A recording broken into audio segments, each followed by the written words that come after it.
오늘 우리에게 주신 하나님의 말씀은 사무엘상 20장 11절에서 17절까지 말씀입니다.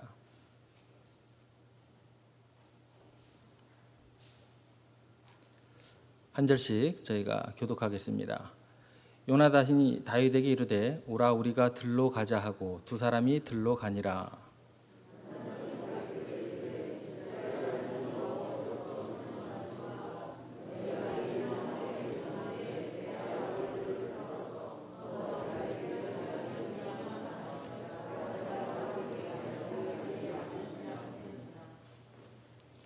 그러나 만일 내 아버지께서 너를 해치려 하는데도 내가 이 일을 내게 알려주어 너를 보내어 평안히 가게 하지 아니하면 여호와께서 나 요나단에게 벌을 내리시고 또 내리시기를 원하노라. 여호와께서 내 아버지와 함께 하신 것 같이 너와 함께 하시기를 원하노니.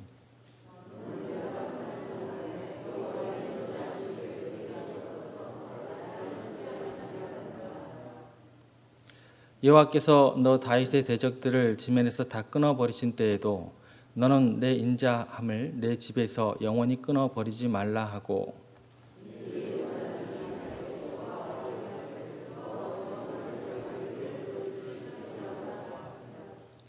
함께 읽겠습니다. 다윗에 대한 요나단의 사랑이 그를 다시 맹세하게 하였으니 이는 자기 생명을 사랑함 같이 그를 사랑함이었더라. 아멘. 최고의 애처가를 뽑는 대회가 열렸습니다. 운동장에 누가 가득했을까요? 남자들이 가득 있겠죠. 애처가를 뽑는 대회니까. 첫 번째 이제 테스트 내용이 아내를 사랑하는 사람은 반대편 꼴대로 다 모이세요라는 어떤 그 첫 번째 테스트였습니다. 남자들이 정신없이 너도 나도 없이 그쪽 꼴대로 다 뛰어갔습니다. 다 갔는데 한 사람만 뛰어가지 않고 그대로 서 있는 거예요. 사회자가 이상해서 그 사람에게 다가갑니다. 그리고 묻습니다. 아니 이보세요. 애처가 대회에 나오신 거 맞죠? 애처가 뽑는 대회에 나와서 아내 사랑하는 사람은 맞은편 꼴대로 다 가라고 했는데 왜 안 가십니까? 그랬더니 이 사람이 이렇게 대답했습니다. 제 아내가요. 사람들 많은 데는 절대 가지 말라고 했습니다. 그냥 첫 번째 테스트에서 끝나버렸어요. 그 사람이 상을 타게 되었습니다. 사람은요, 누구를 의식하느냐에 따라서 그 생각 또 판단 기준이 달라지고 자기가 서 있는 위치까지도 달라지게 되는가 봅니다. 오늘 본문에 요나단이라는 사람이 나오게 됩니다. 이 사람은 하나님을 의식했던 사람입니다. 그리고 철저하게 하나님 앞에 서 있었던 사람이었던 것 같습니다. 그가 어떻게 생각했고 어떤 선택을 했고 어떻게 행동했는지 그 특징에 대해서 우리가 함께 살펴보면서 은혜를 나누고자 합니다. 첫 번째, 요나단은 영적인 해안으로 세상과 사람들을 바라봤던 사람입니다. 14절 말씀으로 저희가 한번 가보겠습니다. 너는 내가 사는 날 동안에 여호와의 인자하심을 내게 베풀어서 나를 죽지 않게 할 뿐 아니라. 지금 누가 누구에게 한 이야기일까요? 두 명의 등장인물이 나옵니다. 요나단 왕자 다윗. 누가 누구에게 했던 말일까요? 요나단 왕자가 다윗에게 하는 말입니다. 당시 최고 권력의 핵심이었던 사람이 누구일까요? 다윗일까요? 요나단일까요? 요나단입니다. 지금 왕에게 쫓겨다니면서 죄인 취급받고 있던 사람은 다윗이었죠. 나 좀 죽지 않게 해달라고 지금 부탁을 하고 있는 사람이 누구예요? 요나단입니다. 어쩌면 도저히 이해할 수 없는 지금 말이 진행되고 있고 그 상황이 진행되고 있다는 것입니다. 그러면 이 이야기를 들은 다윗은 스스로를 어떻게 생각하고 있었을까요? 3절 말씀을 한번 보겠습니다. 다윗 스스로 본인에 대해서 어떻게 생각하고 있었는지. 나와 죽음의 사이는 한 걸음뿐이니라. 다윗이 생각이 스스로 어떻게 생각하냐면 내 자신에 대해서는 희망이 없다. 죽기 직전이다. 라고 스스로 평가를 하고 있다라는 거예요. 그러면 다시 시선을 좀 바꿔볼게요. 이때 당시에 다윗과 요나단을 바라보는 사울을 바라보는 백성들의 어떤 그 시각은 어땠을까요? 그 평가는 어땠을까요? 그들의 생각은 어땠을까요? 사울이 죽인 자는 천천히고 다윗이 죽인 자는 만만이라고 다윗을 칭찬했던 그 사람들입니다. 그 사람들이 이제는 사울 왕에게 잘 보이려고 전부 다 어떤 일을 했냐면 다윗을 잡으려고 수색하고 다녔습니다. 누구에게 잘 보이기 위해서? 사울 왕에게 잘 보이기 위해서. 모든 사람은 어떻게 되었어요? 다윗은 끝났다, 희망이 없다라는 그런 생각으로 미치게 되었다라는 것입니다. 그런데요, 이 상황 속에서 놀랍게 유독 요나단만 다윗을 찾아가서 이렇게 이야기를 합니다. 제발 나에게 인자를 좀 베풀어 달라. 이게 어떻게 된 거죠? 왜 이렇게 이상한 말을 하게 될까요? 이상한 상황이 전개가 될까요? 어떻게 이 요나단만 이 상황을 전혀 다른 시각으로 보고 있었을까요? 요나단은 하나님의 시각으로 모든 것을 바라보았기 때문이다라는 것입니다. 그 결과 자기가 어디에 있어요? 권력의 핵심에 있습니다. 권력의 핵심이 있으면서도 자기 마음대로 모든 것을 하리라고 생각을 하지 않아요. 어떻게 했을까요? 지극히 겸손함으로 사람에게 다가갑니다. 겸손함으로 다윗을 대하게 되었다라는 것입니다. 세상 사람들은 어떻게 접근을 하게 되냐면 정치적인 힘을 보면서 사울 왕에게 붙었습니다. 하나님의 임재 가운데 있는 요나단은 사울 왕이 다윗을 죽이려 해도 모든 사람들이 다윗에게 등을 돌려도 다윗을 축복하고 기름 부으신 하나님이 살아계시는 한 다윗이 곧 왕이 될 것을 혼자 확신하고 있습니다. 하나님 앞에 서 있었던 요나단은 지금 현실의 성패, 누가 쫓고 누가 쫓기느냐 이게 보이지 않습니다. 성패가 중요한 게 아니라 하나님이 하신 말씀을 일어난 사건으로 지금 보고 해석하고 있다라는 거예요. 믿음이란 이렇게 영적인 해안으로 세상과 사람들을 바라볼 수 있느냐 없느냐가 믿음의 크기가 될 수 있다라는 것입니다. 요나단의 이 고백을 들으면서 누가 충격을 받았을까요? 다윗이 충격을 받게 됩니다. 와, 이거 뭐지? 충격을 받게 돼요. 조금 전까지 다윗이 고백했던 말이 뭐였냐면 나와 사망 사이는 한 걸음뿐이다 라고 이야기했던 다윗이에요. 그죠? 울며 통곡했던 그 자신의 고백이 너무나 부끄러워졌어요. 고개를 들 수가 없게 되었어요. 하나님이 기름 부으시고 나에게 사랑한다고 이야기하셨는데 사울 왕에게 쫓겨다닌 현실의 그 무게 때문에 내가 믿음이 없었구나, 너무나 실망했구나, 너무나 좌절하기만 했구나, 정신이 번쩍 든 거예요. 맞다. 하나님 살아계시는데 내가 왜 두려워하는가? 나의 영혼아, 내가 어찌하여 낙심하며 내 속에서 불안해하는가? 하나님을 바라라. 나를 도우시는 하나님을 오히려 나는 찬송하리로다. 나중에요, 이 다윗은 왕이 된 다음에도 다윗에게 있어서 이 요나단의 교훈은 결코 잊혀지지가 않았어요. 어떤 일이 있게 되냐면 고대를 이제 다 평정하게 됩니다. 그리고 두려울 것이 없을 때 밧세바를 범하고 죄를 짓게 됩니다. 그때 한 무명의 선지자가 다윗을 찾아옵니다. 왕궁까지 찾아와요. 그리고 바로 당신이 죄인이다라고 손가락질을 합니다. 그때요, 다윗이 눈짓 하나만 하면 죄는 다 덮어질 수 있었어요. 눈짓 한 번만 하면 나단 선지자는 흔적도 없이 사라지게 되고 다윗의 죄는 아무것도 없던 것이 될 수 있는 그런 권력과 그런 힘이 있었습니다. 그런데요, 놀랍게도 그 순간 하나님 앞에 서 있었던 다윗은 아무리 힘없는 노인의 말이지만 그거를 하나님의 음성으로 듣게 됩니다. 기적이죠. 그리고 그 앞에서 부끄러운 죄를 다 고백을 합니다. 그 노인 앞에서. 그리고 그 다음에 침상을 적시며 회개하게 됩니다. 여러분은 세상을 어떤 눈으로 바라보십니까?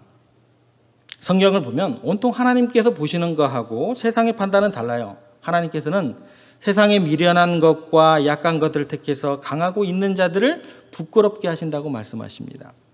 그러면 여러분이 혹여 지금 연약해도 세상이 여러분들을 부정적으로 바라본다고 해도 독생자를 희생해서 우리를 구원하신 살아계신 하나님의 은혜 안에서 우리는 하나님을 찬양할 수 있는 근거를 찾을 수 있지 않을까요?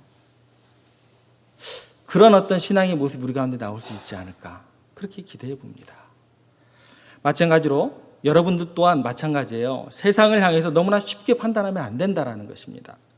하나님의 시선으로 자신과 다른 사람을 바라보면서 모든 상황에서 온전한 그 자유를 누리면서 그 자유를 선포하는 성도와 우리 교회가 되었으면 좋겠습니다. 두 번째, 요나단은 자기 부정의 용기가 있었던 사람입니다. 자기 부정. 이 자기 부정이라는 것은 뭐냐면 자포자기가 아니에요. 자포자기가 아니고 거룩한 희생을 할 수 있는 능력이 자기 부정이다라는 것입니다. 요나단이 다윗에게 이전보다 더 충격적인 고백을 하게 됩니다. 16절 한번 가보겠습니다. 이에 요나단이 다윗의 집과 언약하기를 여호와께서 다윗의 대적들을 치실지어다 하니라. 지금 다윗의 대적이 누구일까요? 사울이요. 너무나 잘 아십니다. 사울왕이죠. 그러면 사울왕은 요나단에게 있어서 누구예요? 아버지입니다. 아버지예요. 자, 그러면 이렇게 질문을 드려볼게요. 그러면 사울왕이 다윗을 왜 지금 죽이려고 하고 있을까요? 왜 사울은 다윗을 죽이려고 하고 있을까요? 사무엘 선지자가 다윗에게 와서 왕으로 기름 붓고 그런 어떤 일련의 과정들을 보니까 잘못하다가는 왕위가 다윗에게 가게 생겼거든요. 그러니까 사울왕이 다윗을 죽이려고 하는 이유는 자체는 간단합니다.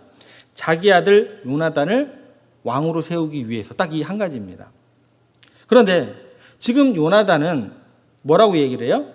다윗의 대적들을 치실지어다. 그러면 누구 치라는 얘기예요? 자기 아버지 치고 자기 가문 치라는 거예요. 이게 무슨 이야기일까요? 요나단은 철저하게 자기로부터 자기의 이익이나 재산이나 자기의 명예나 자기의 권력이나 자기의 왕권으로부터 뭐한 사람이에요? 자유한 사람이었다라는 거예요. 요나단은 하나님의 뜻과 하나님의 나라가 이루어지는 게 중요했지 내가 왕이 되고 안 되고 중요하지 않았던 것 같아요. 여러분, 그리스도인들의 시각은 자기 중심적이면 안 됩니다. 철저하게 누구 중심이어야 돼요? 하나님 중심이어야 된다라는 거예요. 그러면 자기 부정의 용기죠. 자기 부정의 용기가 없는 사람은 절대로 하나님의 뜻을 이루어갈 수가 없게 되더라는 거예요. 이 시대 크리스찬들이 하나님 나라 중심으로 모든 것을 판단하고 있을까요? 여러분들, 우리가 기복신앙이 문제가 많다고 이야기를 합니다. 기복신앙에 있어서 그 복이 문제가 되는 건 절대 아닙니다. 복은 좋은 거예요. 그죠? 복은 절대로 좋은 것입니다. 성경에서도 그렇게 이야기를 해요. 그럼 뭐가 문제가 될까요? 기복신앙이. 근본적으로 하나님 중심이 아니라 자기 이익 중심이기 때문에 그래요. 그래서 기복신앙이 문제가 됩니다. 이게 하나님의 뜻에 맞는지 맞지 않는지, 이게 도덕적인지 도덕적이지 아닌지, 이게 상식적인지 비상식적인지 중요할까요? 중요하지 않을까요? 기복신앙은 절대 중요하지 않습니다. 내 자식에게 이로우면, 내 사업이 잘 되는 것이면 무조건 뭐예요? 복을 취하는 거예요. 복을 비는 거예요. 이게 기복신앙의 문제가 되는 것입니다. 하지만 기독교는 하나님 나라 중심입니다. 하나님의 뜻이 이루어지기 위해서 모든 것을 희생할 수도 있고 내가 십자가에 죽을 수도 있는 것입니다. 그렇죠? 다시 말해서 내 이익 중심이 아니라 하나님 나라 중심, 자기를 부정할 수 있는 용기가 있어야지 진정한 크리스찬이요, 진정한 교회가 될 수 있다라는 것입니다. 그래서 예수님께서 제자들에게 이런 말씀을 하셨습니다. 너무나 유명한 말씀입니다. 누구든지 나를 따라오려거든 자기를 어떻게 하라고요? 자기를 긍정하고 자기를 부인하고 자기 십자가를 지고 나를 따르라고 했습니다. 자기를 부인할 수 있는 용기가 필요하다라고 우리에게 말씀하셨다라는 것입니다. 바리새인과 서기관들, 너무나 우리 이름 가운데 많이 언급되는 사람들이죠. 바리새인과 서기관들은 자기를 부인하지 못하고 자기를 긍정했기 때문에 그 결과는 예수님을 십자가에 못 박게 되는 결과로 이어졌다라는 것입니다. 마찬가지로 교회에서 우리가 아무리 많은 헌신을 하더라도 자기를 부인하지 않으면, 자기를 인정해주지 않는다고 결국은 교회를 무너뜨릴 수 있다라는 것입니다. 여러분, 자기를 부인하는 것이 예수님을 따르는 첫걸음이다. 너무나 중요한 이야기다라는 것입니다. 자기 중심은 그 자체로 근데 끝나지 않는다는 게 더 심각한 문제가 있어요. 이건 어떻게 발전하게 될까요? 자기 중심은 자기 가족 중심으로 옮겨갑니다. 이게 막 땅끝까지 이르게 돼요. 예. 자기 중심에서 머무르면 좋겠는데 자기 가족 중심으로 가요. 내 자식이 잘 되지 않으면 내가 섬겼던 교회도 내가 이루었던 회사도 다 무너뜨리게 됩니다. 심지어 이건 어디까지 가게 되냐면 자기 교회 중심도 문제다라는 거예요. 내 교회만 잘 되면 다른 교회는 어떻게 되든 상관이 없다. 잘못된 거죠. 더 나아가서 심지어 자기 나라 중심도 문제입니다. 하나님 나라 중심으로 세계를 바라봐야 되는데 우리나라만 잘 되면 돼요. 다른 나라는 뭐 아무렇게나 망해도 된다고 생각을 하면 하나님 나라를 세워가는 게 아니고 어떻게 돼요? 하나님 나라를 우리가 망가뜨리고 있는 그런 결과를 초래하게 되더라는 거예요. 반드시 자기를 부인하고 하나님 나라 중심으로 바라볼 때 이 땅 가운데 하나님의 나라가 돈독히 서가게 될 줄로 믿습니다. 제가 초등학교 때 경험했던 그 하나의 그 사건이 지금도 잊혀지지가 않아요. 어린이 회의 시간이 있었습니다. 예, 어린이 회의 시간에 주제가 뭐였냐면 학급 발전을 위한 제안이었어요. 다들 이제 한마디씩 하고 저도 이제 한마디를 했습니다. 좋은 의견들 몇 가지를 해가지고 다 실천하면 좋을 텐데 우리나라는 그 중에 꼭 하나를 뽑아요. 그래가지고 그것을 뽑기 위해서 이렇게 투표를 하게 되는 거죠. 손을 들게 되더라는 거예요. 그래서 투표를 하기 시작했습니다. 첫 번째 의견에 찬성하는 사람 손 들어라. 그때 몇 명이 이렇게 손 들고 두 번째, 세 번째 이렇게 하다가 제가 낸 의견에 손 들 시간이 왔는데 저는 손을 안 들었어요. 제가 낸 의견에 대해서 손을 안 들었어요. 제가 의견을 내놓고 손을 안 댄 이유는 간단했습니다. 제 뒤로 두 번째에 친구가 낸 의견이 제가 낸 의견보다 너무나 훌륭한 거예요. 그래서 그 친구 의견을 밀어주려고 저는 손을 안 들었어요. 그런데 문제는 뭐냐면 저만 안 든 게 아니라 아무도 안 들었어요. 아무도 안 들었어요. 제가 얼토당토 아는 의견이었나 봐요. 아무튼 아무도 안 들었어요. 그러면 거기다가 그 조동환 옆에다가 동그라미 하나 0 그렇게 그려놓고 넘어가면 되잖아요. 근데 그 회의를 주장했던 그 회장이 옆에서 졸고 계시던 선생님을 막 깨우는 거예요. 선생님 한 표도 없는 의견이 나왔어요. 근데 선생님이 졸다가 이게 무슨 일인가 번쩍 깨서 무슨 말이야? 아니 한 명도 손을 안 든 의견이 나왔어요. 다시 이제 회장이 이야기를 했어요. 선생님이 아니 그 의견 낸 학생은 있을 거 아니야? 누구야? 그러니까 전부 다 누구를 쳐다봤을까요? 저를 다 쳐다봤어요. 선생님이 저에게 일어서! 라고 이야기를 했고 제가 일어섰는데 선생님이 이제 이야기를 하기 시작합니다. 남자의 녀석이 줏대도 없어가지고 네가 그래갖고 세상을 어떻게 살아갈 수 있겠냐부터 시작해가지고 남자는 말이야 자기가 주장한 의견을 갖다 끝까지 관철시킬 수 있는 뭐 대포가 있어야 되고 막 이렇게 이야기를 하시는 거예요. 막 험한 세상을 어떻게 살겠냐 하시면서 막 이야기를 해나가시는 거예요. 얼굴이 빨개지시면서 수업 끝날 때까지 저는 혼이 나고 있었습니다. 고개를 숙이고 선생님이 말씀에 그를 귀를 기우는데 단 한마디도 이치에 맞는 말씀이 없는 거예요. 생각해 보겠습니다. 그 회의는 저를 위한 회의입니까? 아니면 학급을 위한 회의입니까? 제 의견을 위한 회의입니까? 아니면 학급이 잘 되기를 위한 회의입니까? 그러면 제 의견보다 더 좋은 것이 있으면 학급을 위해서 그걸 선택해야지 제 의견을 제가 주장하면 될까요? 안 될까요? 그 다음부터 그 관점이 계속 떠오르는 거예요. 그래서 회의를 하고 있는 모습들을 보면은 무엇을 위해서 종을 울리고 있는 거지? 라는 그런 생각들이 옛날 기억과 함께 떠오르게 되는 경우가 왕왕 있습니다. 여러분, 자기를 부인하지 않으면 결국 하나님의 의를 이룰 수 없습니다. 절대적인 가치, 그것은 뭐예요? 하나님의 나라라는 것이죠. 만약 요나단이 자기와 자손 대대로 왕이 될 수 있는데 하고 하나님의 뜻인 줄 알면서도 다윗을 만약에 제거했다고 한다면 사울 왕가는 계속 이어졌겠죠. 그죠? 번영을 했겠죠. 그런데 인류 구원자가 다윗의 후손, 왕적인 메시아로 온다는 것은 이루어질 수 없게 되었을 것입니다.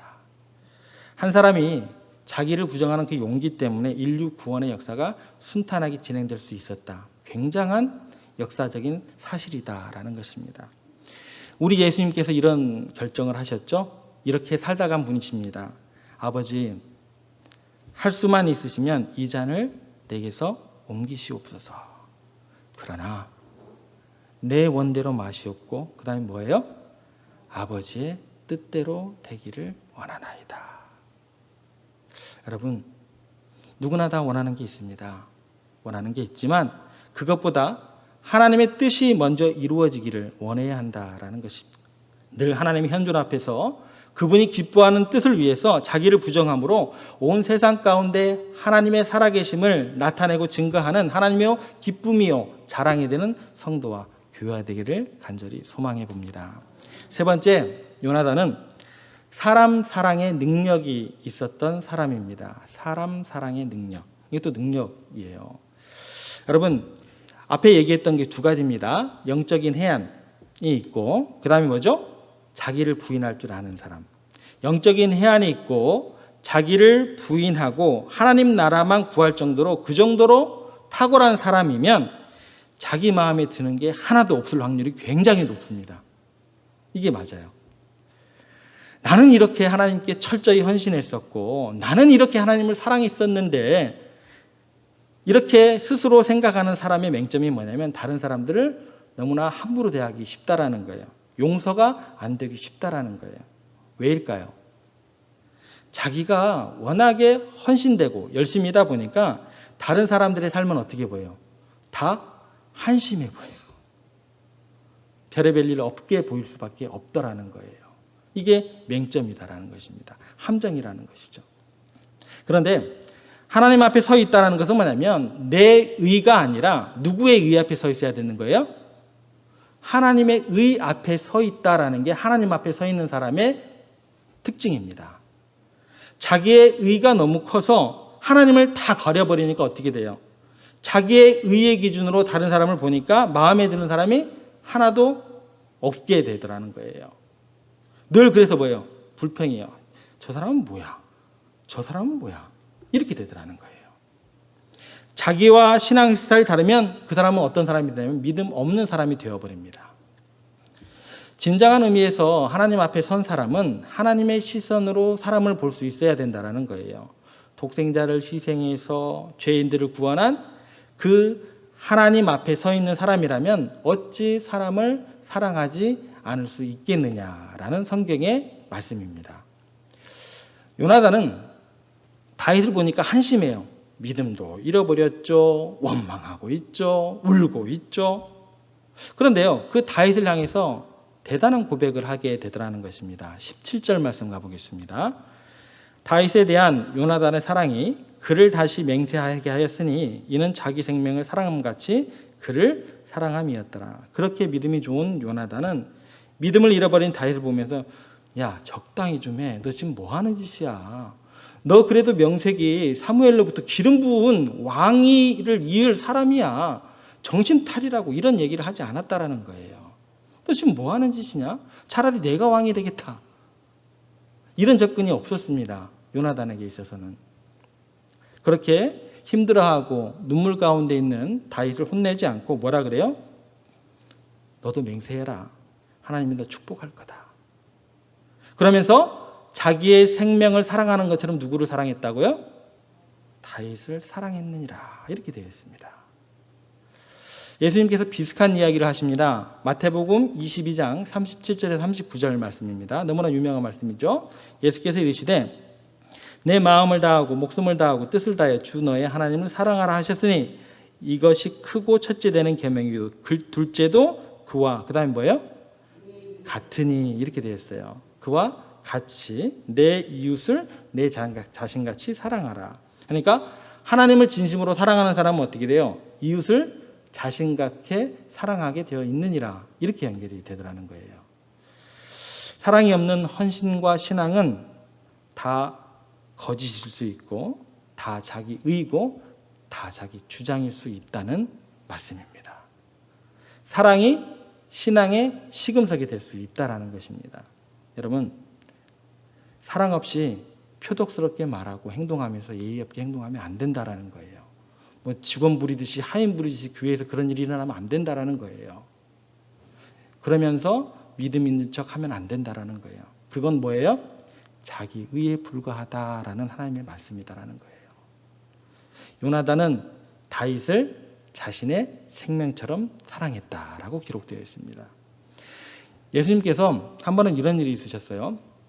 제자들의 발을 다 씻은 다음에 이런 이야기를 하십니다. 요한복음 15장 12절에서 14절 말씀에 보면 이렇게 기록되어 있습니다. 내 계명은 곧 내가 너희를 사랑한 것 같이 너희도 서로 사랑하라 하는 이것이니라. 사람이 친구라는 단어가 나옵니다. 사람이 친구를 위하여 자기 목숨을 버리면, 친구가 자기 목숨을 버리는, 친구를 위해서 자기 목숨을 버리는 사람이 성경에 누가 나올까요? 다시 읽겠습니다. 사람이 친구를 위하여 자기 목숨을 버리면 이보다 더 큰 사랑이 없나니 너희는 내가 명하는 대로 행하면 곧 나의 뭐라고요?